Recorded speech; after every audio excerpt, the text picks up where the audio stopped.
पान क्रमांक 242, पौलाचं करिंथकरास पहिलं पत्र, अध्याय 15 वचन 9 आणि 10 मी वाचतो, कान देऊन ऐका. कारण प्रेषितांत मी कनिष्ठ आहे, प्रेषित म्हणावयास मी योग्य नाही, कारण मी देवाच्या मंडळीचा छळ केला. तरी जो काही मी आहे तो देवाच्या कृपेने आहे, आणि माझ्यावर त्याची जी कृपा झाली आहे ती व्यर्थ झाली नाही. परंतु ह्या सर्वांपेक्षा मी अतिशय श्रम केले. ते मी केले असे नाही, तर माझ्याबरोबर असणाऱ्या देवाच्या कृपेने केले. Hallelujah, hallelujah. म्हणजे प्रिय भावांनो आणि बहिणींनो, प्रेषित पौल स्वतःविषयी म्हणत आहे की मी प्रेषित म्हणाव्यास योग्य नाही, मी प्रेषितामध्ये कनिष्ठ आहे, सगळ्यात खालचा आहे. कारण मी देवाच्या मंडळीचा छळ केला, मी येशूच्या लोकांचा छळ केला, मी ख्रिस्ती लोकांचा छळ केला, मी ख्रिस्ती लोकांना सतावलं, मारलं, आणि म्हणून मी सगळ्या प्रेषितामध्ये कनिष्ठ आहे, सगळ्यांच्या खालचा आहे. प्रेषित म्हणाव्यास मी लायक नाही आहे, मी योग्य नाही आहे. हालेलुया. काय आहे पार्श्वभूमी ह्या पौलाची? पौल कोण आहे नक्की? पहिली गोष्ट अशी, जेव्हा तो म्हणतो मी या सर्वांपेक्षा, कोण सर्व? येशूचे 12 शिष्य, जे येशूच्या बरोबर होते 24 तास. त्यांना आपण शिष्य नाही म्हणत, त्यांना आपण प्रेषित म्हणतो, इंग्रजीमध्ये अपोजल्स. ह्या 12 जणांपेक्षा मी जास्त श्रम केले असं पौल म्हणतो. येशूच्या बरोबर जे 12 शिष्य होते, जे येशूने निवडले होते, त्यांच्यामध्ये पौल नव्हता. त्यांचा प्रमुख होता पीटर, जो पहिला पोप, याकोब, योहान, थोमा, बाकी सगळे मिळून ते 12 जण होते. आणि या 12 मध्ये पौल नव्हता. Hallelujah, hallelujah. पुढे काय झालं? पुढे येशू मरण पावला. येशू 3ऱ्या दिवशी पुन्हा उठला, 40 दिवस शिष्यांच्या बरोबर राहिला, आणि एका डोंगरावर त्यांना घेऊन गेला 40व्या दिवशी, आणि त्यांच्या डोळ्यासमोर तो स्वर्गात निघून गेला. जायच्या अगोदर त्याने आज्ञा दिली की पूर्ण जगात जाऊन संपूर्ण सृष्टीला सुवार्तेची घोषणा करा. माझ्या नावाची घोषणा, सुवार्तेची घोषणा पूर्ण जगात जाऊन करा. आणि त्यांनी शिष्यांना पाठवलं. Hallelujah, hallelujah. त्यांनी शिष्यांना पाठवलं. ह्या क्षणापर्यंत पौल कुठेच पिक्चरमध्ये नाही आहे. येशूने आपल्या शिष्यांना पाठवलं तोपर्यंत पौल पिक्चरमध्ये नाही आहे. पौलाचा उल्लेखच नाही आहे. या क्षणापर्यंत येशूने आपल्या प्रेषितांना पाठवलं तोपर्यंत कुठेच पौलाचा उल्लेख नाही आहे. आपल्याला माहीत आहे की येशूचा स्वीकार यहुदी लोकांनी केला नाही. यहुदी म्हणजेच इस्रायली, म्हणजेच इंग्रजीमध्ये ज्यू, जे देवाचे निवडलेले लोक, त्यांनी येशूचा स्वीकार केला नाही. त्यांनी सांगितलं देवाचा पुत्र अजून येणार आहे, तू देवाचा पुत्र नाही आहेस. आणि म्हणून त्यांनी येशूला पकडून रोमी लोकांच्या हातात दिलं, आणि रोमी लोकांनी येशूला क्रूसावर ठार केलं. माझ्या प्रिय भावांनो आणि बहिणींनो, येशू स्वर्गात निघून गेल्यानंतर येशूचे शिष्य कामाला लागले. येशूने सांगितलं होतं की पूर्ण जगात जाऊन सुवार्तेची घोषणा करा. आणि येशूने त्यांना सामर्थ्य दिलं होतं, अधिकार दिला होता. ज्याप्रमाणे येशू आजारानं बरं करायचा आणि येशू मोठमोठे चमत्कार करायचा, त्याचप्रमाणे त्याचे शिष्य पण करायचे. त्यांच्याकडे सामर्थ्य होतं, अधिकार होता. आणि येशूने त्यांना पाठवलं होतं. आणि म्हणे 12 शिष्य निघाले आणि त्यांनी प्रचाराला सुरुवात केली.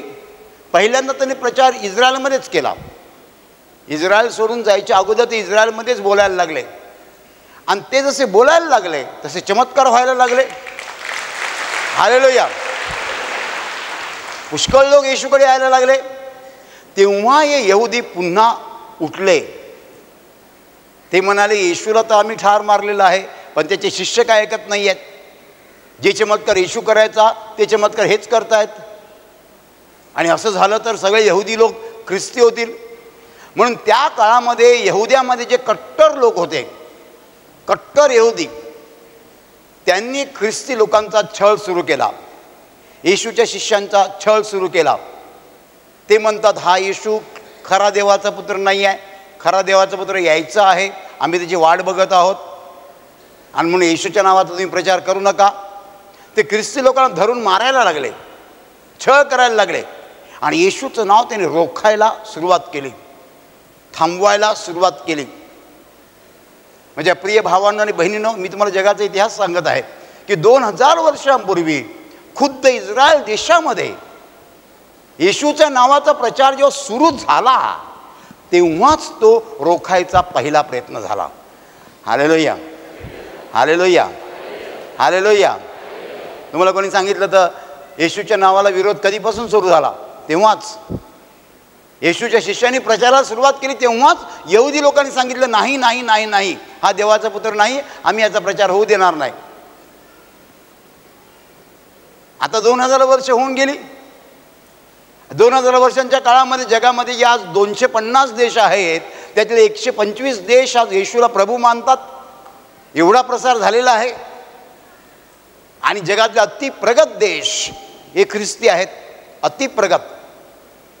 युरोप खंड, अमेरिका, कॅनडा, ऑस्ट्रेलिया, अतिप्रगत भाग जो जगातला आहे, अतिविकसित भाग, तो ख्रिस्ती आहे. पण एवढं झाल्यानंतर सुद्धा आज विरोध थांबला का येशूच्या नावाला? अजिबात नाही. येशूचं नाव आजही जिकडे सांगितलं जातं तिकडे विरोध होतोच. म्हणजे पहिल्या दिवसापासून आजच्या दिवसापर्यंत येशूच्या नावाला विरोध आहे आणि तो शेवटपर्यंत, शेवटच्या दिवसापर्यंत राहणार आहे. Hallelujah, hallelujah. ज्यांनी विरोध केला त्यांचा प्रमुख होता, त्यांचा नेता होता, त्यांचा पुढारी होता पौल. त्याचं नाव होतं शौल. पौल हे त्याचं नंतरचं नाव. शौल हा त्यांचा पुढारी होता. तो काय सांगायचा की आपला यहुदी धर्म खरा आहे, यहुदी धर्मानुसार देवाचा पुत्र येणार आहे, हे बरोबर आहे, पण हा आलेला येशू देवाचा पुत्र नाही आहे, अजून येणार आहे. यहुद्यामध्ये शौल कट्टर होता, कट्टर यहुदी होता. आणि तो यहुद्यांना गोळा करायचा आणि ख्रिस्ती लोकांवर हल्ला करायचा. एक खोट्या देवाच्या पुत्राचं नाव सांगत आहेत. अशा रीतीने तो ख्रिस्ती लोकांवर हल्ला करायचा. तो त्यांचा पुढारी होता.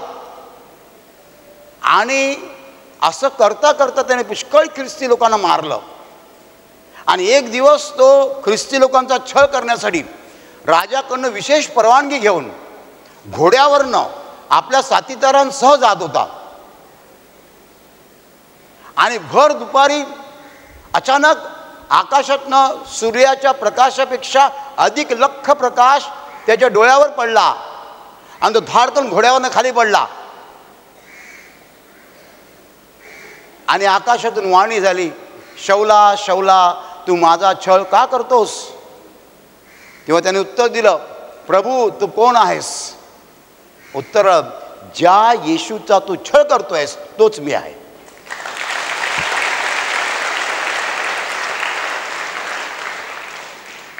पौल सांगू शकत होता, तो सौल सांगू शकत होता, मी कुठे तुला पाहिलं आणि मी कुठे तुला छळलं. याचा अर्थ असा की माझ्या लोकांना छळणं म्हणजे मला छळणं. माझ्या लोकांमध्ये मी आहे आणि मी माझ्या लोकांच्या द्वारे काम करतो आहे. Hallelujah, hallelujah. आणि पुढे काय झालं? त्या देवाची वाणी त्यांनी ऐकली साथीदारांनी. आणि मग ते निघाले. तो आंधळा झाला. आंधळा झाल्यानंतर तो ज्या गावात पोहोचला त्या गावामध्ये एक येशूचा खास शिष्य होता. तो प्रार्थना करत होता आणि त्याला देवाने सांगितलं की शौल नावाचा माणूस आहे, त्याच्या डोक्यावर तो हात ठेव म्हणजे त्याला दृष्टी येईल, तो आंधळा आहे.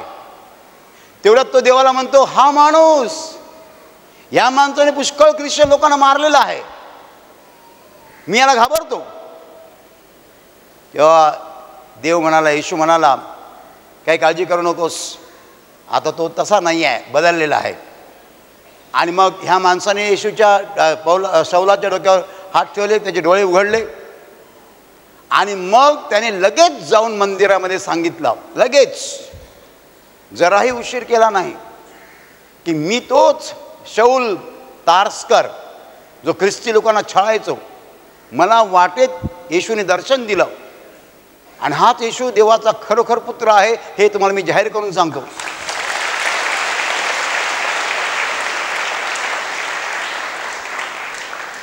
आणि तेव्हापासून त्याने नाव बदललं, शौलाचा पौल झाला आणि त्याने येशूच्या नावाच्या प्रचाराला सुरुवात केली. पण ही सुरुवात कशी होती? मराठीतला शब्द आहे झंझावाती, वादळासारखी, वणव्यासारखी. तो थांबलाच नाही. दिवस आणि रात्र त्याने पाहिली नाही.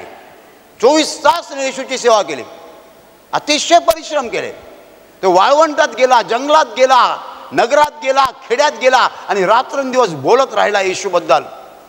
त्याला पुष्कळ वेळा मारण्यात आलं, पुष्कळ वेळा त्याला मारण्यात आलं. एकदा तर तो मरून गेलेला आहे म्हणून मारेकरी निघून गेले. मारेकरी निघून गेल्यानंतर तो उठला आणि पुन्हा चांगला झाला.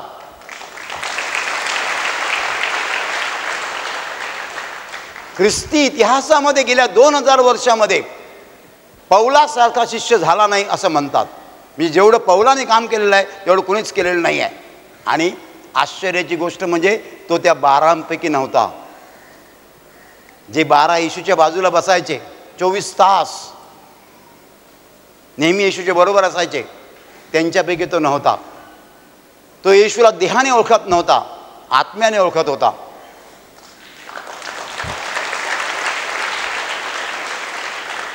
मला जे लोक बघतात आणि मला मानतात त्यापेक्षा जे टी व्हीवर ते कार्यक्रम पाहतात आणि मला इथे बघत नाही आहेत ते कदाचित जास्त मानत असतील. हालेलुया. काल इकडे एक माणूस साक्ष द्यायला आला. मी तिकडे बसलो होतो. मला त्याने बघितलं आणि असं साष्टांग नमस्कार घातला, असं घातला. बरोबर. तुम्हाला माहिती आहे पुढे त्याने काय सांगितलं? पुढचं जर ऐकाल तर चकित व्हाल. मी त्याला ओळखत नव्हतो.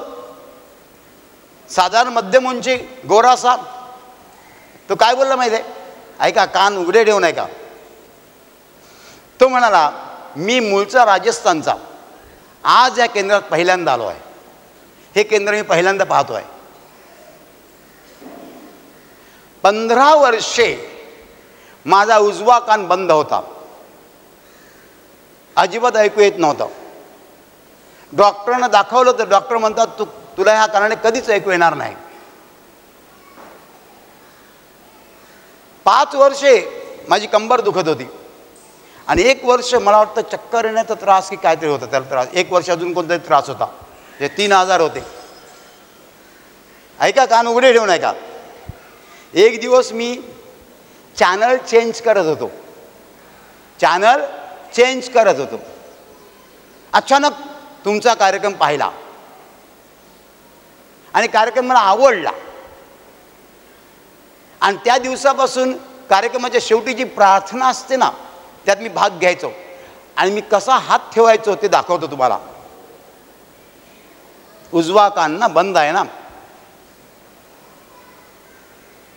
आत्ता माझ्या उजव्या कानाने मला 100% ऐकू येतं. आणि 5 वर्षाची कंबरदुखी निघून गेली. अजून काय चक्करचा त्रास होता तो निघून गेला. आणि गेले 15 महिने मी तुमचा कार्यक्रम साधना वाहिनीवर पाहत आहे.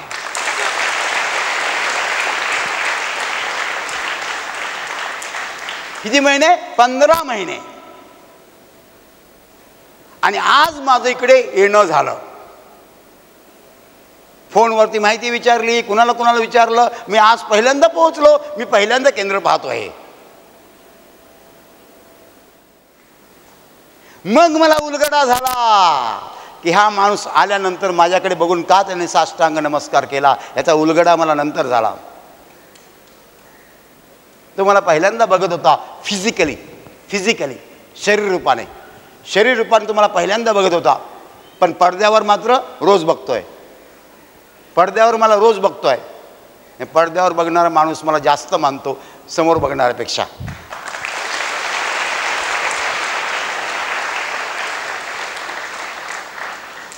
येशूच्या 12 शिष्यामध्ये पौल नव्हताच. 12 शिष्य येशूच्या अंगाला अंग लावायचे असे, कधी ते असं पण करायचे. पौलाला ते भाग्य मिळालं नाही. त्या 12 मध्ये नव्हता तो. तो नंतर उगवला, नंतर उगवला. पण तो म्हणतो या सगळ्यांपेक्षा मी जास्त काम केलेलं आहे.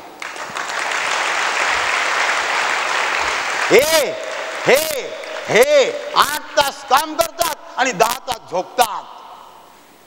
मी दिवसा प्रवचन देतो, रात्री पण प्रवचन देतो. झोप मला ठाऊक नाही. उपाशी राहतो, वाळवंटात जातो, जंगलात जातो, मार खातो, पण प्रवचन देत राहतो, लोकांना येशूकडे आणत राहतो.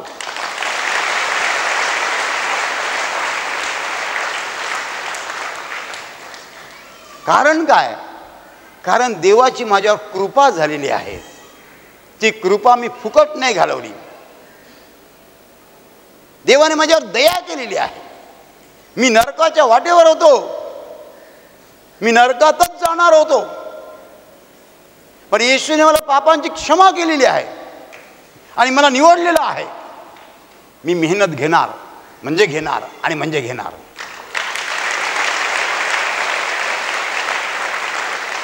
याला म्हणतात फळ. आपण झाड लावतो तेव्हा आपण मेहनत करतो, पाणी देतो, खत देतो, देखभाल करतो, मशागत करतो, आणि ते झाड मोठं झाल्यानंतर त्याला फळ आलं की आपण खुडतो. मेहनतीचं फळ मिळतं. देवाने जर माझ्यावर दया केलेली आहे, माझ्यावर कृपा केलेली आहे, तर मी देवाला फळ द्यायला पाहिजे.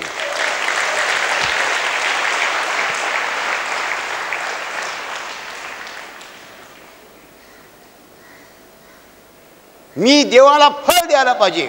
जेव्हा येशू म्हणाला की पृथ्वीवर जा सगळ्या ठिकाणी आणि माझ्या नावाची सुवार्ता सांगा, तेव्हा भारतासारखा देश तिकडनं किती लांब आहे, इंडोनेशियासारखा देश किती लांब आहे, मलेशियासारखा देश किती लांब आहे. त्याच्या मनात आलं असेल एवढ्या लांब माझ्यासाठी कोण जाईल, एवढी मेहनत घ्यायला कोण तयार आहे. मुंबईला अंधेरीला एअर कंडिशन हॉलमध्ये प्रार्थना सभा चालवणं सोपं आहे, पण मोखाड्याला जिकडे बस जात नाही अशा खेड्यामध्ये प्रार्थना सभा चालवणं कठीण आहे. आम्ही गेलो होतो इकडे, मला नाव तर आठवत नाही, ह्या बाजूला दमण बाजूला, आणि रात्री आदिवासी भाग होता. रात्री जेवायला बसलो मी, तेव्हा माझे दात मजबूत होते आणि देवाला कोंबडीचं मटण होतं. पण कोंबडी कोणती? गावठी देशी इंग्लिश कोंबडी नाही. तिचं मी घेतलं आणि खायला गेलो, जराही चावत नाही आहे. एवढे माझे दात मजबूत असून सुद्धा माझ्याने चावत नाही आहे. मी दुसरा पीस घेतला, जमत नाही आहे. आणि मी म्हणाले मटण फार कडक आहे. तेव्हा ते म्हणाले आम्ही असंच शिजवतो. मी जेवूच शकलो नाही, तसंच टाकून दिलं. त्या रात्री उपाशी राहिलो. प्रभू म्हणाला हा तुझा उपवास जो आहे तो माझ्यासाठी आहे.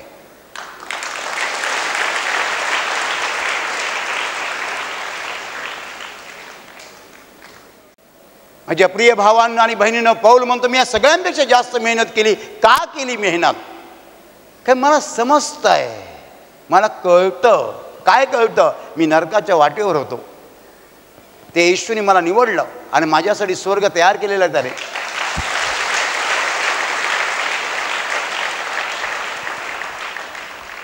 आपण साक्षी घेतो, ताई काय झालं, मला कॅन्सरचा आजार होता, डॉक्टर म्हणाले होते 1 महिना पण तुम्ही जगू शकत नाही. मग मी इकडे आले, प्रार्थनेत भाग घेतला आणि माझा कॅन्सर गेला. लोक टाळ्या वाजवतात, ती बाई निघून जाते, साक्ष संपत नाही. तिला विचारलं पाहिजे, ताई येशूने तुम्हाला कॅन्सरमधनं बरं केलं, तर तुम्ही येशूसाठी काय करायचं ठरवलं आहे?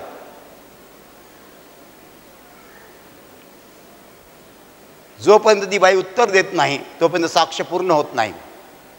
आपल्याकडे सगळ्या साक्षी अपूर्ण असतात.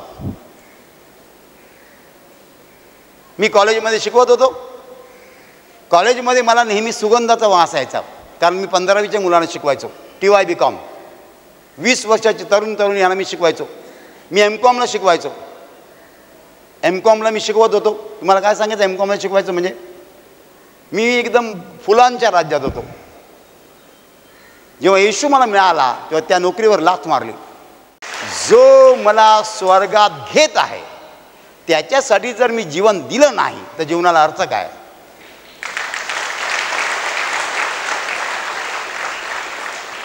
फळ आलं पाहिजे. फळ तुम्हाला देवाने जे दिलेलं आहे त्याचं फळ तुम्ही देवाला देत आहात का? मुलाला तुम्ही शाळेत घातलं ज्युनियर KG मध्ये, मग तो सिनियर KG मध्ये, पहिली, दुसरी, तिसरी, SSC झाल्यावर शिक्षण संपत नाही. मग त्याला कॉलेजला तुम्ही शिकवता. मुलगा म्हणतो पप्पा मला फी पाहिजे. किती पाहिजे? 25,000. किती पाहिजे? 50,000. तुम्ही कुठून तरी पैसे गोळा करता आणि मुलाला देता. आणि मुलाचं शिक्षण संपल्यानंतर मुलगा म्हणतो पप्पा मी कामाला लागलो. पहिला पगार त्याला आल्यानंतर तो म्हणतो पप्पा मला 20,000 पगार मिळाला, त्यातले 15,000 तुमच्याकडे ठेवा, 5,000 माझ्याकडे. पप्पाला सांगेल किंवा मामाला सांगेल 15,000 तू घे. ते पैसे जेव्हा तुम्ही घेता तुम्ही म्हणता हे आलं फळ.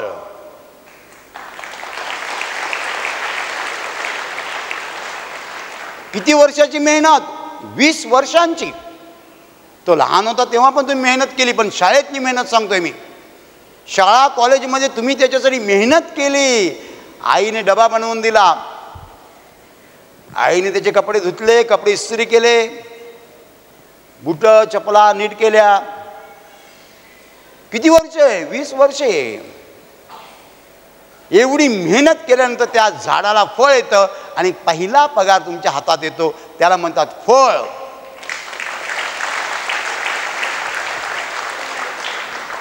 आपण आपल्या जीवनात देवाला फळ देतो का? पुष्कळ लोकांना देवाकडनं फक्त घ्यायचं कळतं, द्यायचं कळत नाही. केळीची 2 झाडं आहेत. तुम्ही दोन्ही झाडांना पाणी घालता, दोन्ही झाडांना खत देता, दोन्ही झाडांची तुम्ही निगा राखता, मशागत करता. त्यातली एक केळीचं झाड आहे ते तुम्हाला लोंगर देते, एवढं मोठं लोंगर. दुसरं झाड वांज निघतं. पाणी फुकट गेलं, खत फुकट गेलं, मेहनत फुकट गेली. आपल्या जीवनाकडे बघा, आपण देवाला फळ देतो का? 1985च्या 26 जानेवारीला मी असा बसलो होतो एका घरी. तिकडे मी सुवार्ता पहिल्यांदा ऐकली, येशूविषयी पहिल्यांदा ऐकलं. जरी माझा जन्म ख्रिस्ती कुटुंबात झाला होता, जरी मी चर्चला जात होतो, तरी ख्रिस्ताची मला ओळख नव्हती. त्या दिवसापासून देवाने माझ्यामध्ये इन्व्हेस्टमेंट करायला सुरुवात केली, गुंतवणूक. आज ह्या झाडाला फळ आलाय का? माझ्या प्रिय भावांनो आणि बहिणींनो, तुम्ही विचार करा, तुमच्या झाडाला फळ आलाय का? तुमच्याद्वारे लोक येशूकडे येत आहेत का? लोकांना येशूची ओळख होते का? देवाला फळ पाहिजे. पौल म्हणाला की मी पापी होतो आणि मला देवाने निवडलं, माझ्यावर कृपा केली, त्याचं फळ मी देवाला देत आहे. त्याचं फळ मी देवाला देत आहे. आणि फळ देताना कसं फळ देतो? टपोरं, खराब नाही. काही फळं अशीच असतात, काही फळं टपोरी असतात, भरभरून असतात. पाहिल्यावर घ्यायचा मोह होतो. टपोरं फळ दिलं. जंगलात जाऊन येशूचं नाव सांगितलं, वाळवंटात जाऊन येशूचं नाव सांगितलं, अगदी नास्तिक लोकांना येशूचं नाव सांगितलं, टपोरं फळ आलं. माझ्या प्रिय भावांनो आणि बहिणींनो, पौल जर म्हणतोय की देवाने माझ्यावर कृपा केली म्हणून मी त्या मानाने फळ दिलेलं देवाला, माझ्यावरची कृपा व्यर्थ झालेली नाही आहे, फुकट नाही गेली. देवाने मला निवडलं आणि कृपा केली माझ्यावर, त्याचं मी फळ दिलेलं आहे. कृपा फुकट नाही गेली. हात हलवून खाली पाडायचं दान काय देवाने मला एकट्याला दिलेलं आहे? नाही, पुष्कळ लोकांना दान दिलं आहे. पुष्कळ लोक हात हलवून लोक पडतात, पण त्यांच्या प्रार्थना सभेला 50च लोक येतात. 100च लोक येतात. का बरं? का बरं? हे कार्य वाढवण्यासाठी नुसतं सामर्थ्य कामाचं नाही आहे, मेहनत लागते. सामर्थ्य आहे पण सामर्थ्याच्या जोडीला मेहनत करायची तयारी नाही आहे. पौल म्हणतो मी मेहनत केलेली आहे, श्रम केलेले आहेत. Hallelujah, hallelujah, hallelujah. माझ्या प्रिय भावांनो आणि बहिणींनो, एक गोष्ट कधी विसरायची नाही की जो आपल्याला स्वर्गात नेत आहे तो एकच आहे, तो देवाचा पुत्र येशू आहे.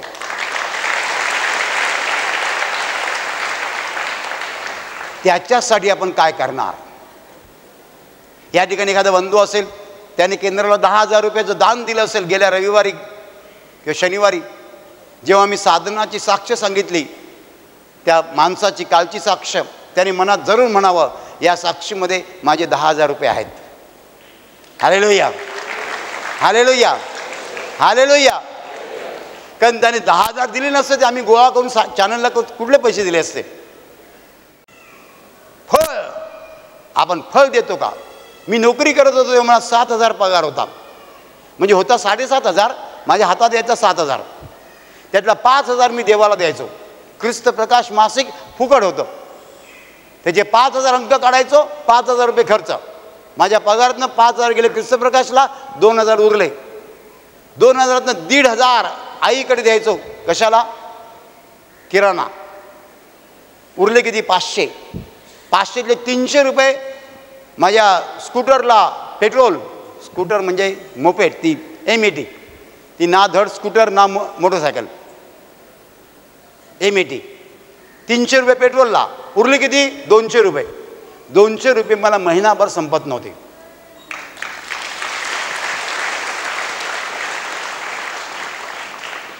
आपण देवाला फळ देतो का? जर तुम्ही देवाला देत नसाल तर तुम्ही फक्त घेणारे आहात, देणारे नाही आहात. जी केळ खत खाऊन पाणी पिऊन शेतकऱ्याला लोंगर देत नाही आहे, तिच्याबद्दल शेतकरी कधी खुश असेल? खुश असेल? पण ज्या केळीला एवढं मोठं लोंगर येतं, तो लोंगरावरनं पण हात फिरवतो, केळीवरनं पण हात फिरवतो. जी गाय 20 लिटर 10 लिटर दूध देते, तिच्या अंगावरनं गवळी हात फिरवतो, 10 लिटर दूध देते.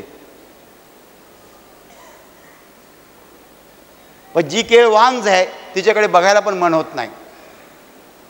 तुम्ही जर देवाला काही देत नसाल तर देवाच्या दृष्टीने तुम्ही वांज आहात, देव बघणार पण नाही. माझ्या प्रिय भावांनो आणि बहिणींनो, एवढा मोठा दावा पौल करतोय. काय म्हणतोय तो? हे 12 शिष्य ना, येशू बरोबर 24 तास होते ना, त्यांच्यापेक्षा मी जास्त श्रम केले. केवढा मोठा दावा आहे, केवढा मोठा दावा आहे. जे येशू बरोबर 24 तास होते त्यांनी जेवढी मेहनत केली नाही त्यांच्यापेक्षा मी जास्त केले असं पौल म्हणतोय. हालेलुया. येशूची सेवा अंग राखून नाही करायची, अंग राखून. कधी कधी मी थकलेलो असतो, अंग दुखते, मी उभा आहे, कपडे केले, मला वाटतं मी खाली पडेन, एवढा मी थकलो आहे. मी येशूसमोर उभा आहे, येशू म्हणून माझ्या अंगात ताकद नाही आहे. येशू म्हणतो तू चल पुढे बघू आपण. हालेलुया. काय म्हणतो येशू? तू चल पुढे बघू. मी असा येतो, प्रवचन देतो, सामर्थ्य सादरीकरण झालं तिकडे जाऊन बसतो. साक्षीच्या वेळेला ऐकतो, एक तरुण मुलगा येतो. आज ब्रदर जेव्हा मंचावर आले तेव्हा मी धाडकन खाली पडलो आणि माझी अंगदुखी निघून गेली. तुम्ही मनात म्हणतो बापरे, मी अंगदुखी घेऊन आलो स्टेजवर आणि मी असा दुबळा आलो आणि माझ्या दुबळेपणाला पाहून तो खाली पडला आणि त्याची अंगदुखी निघून गेली.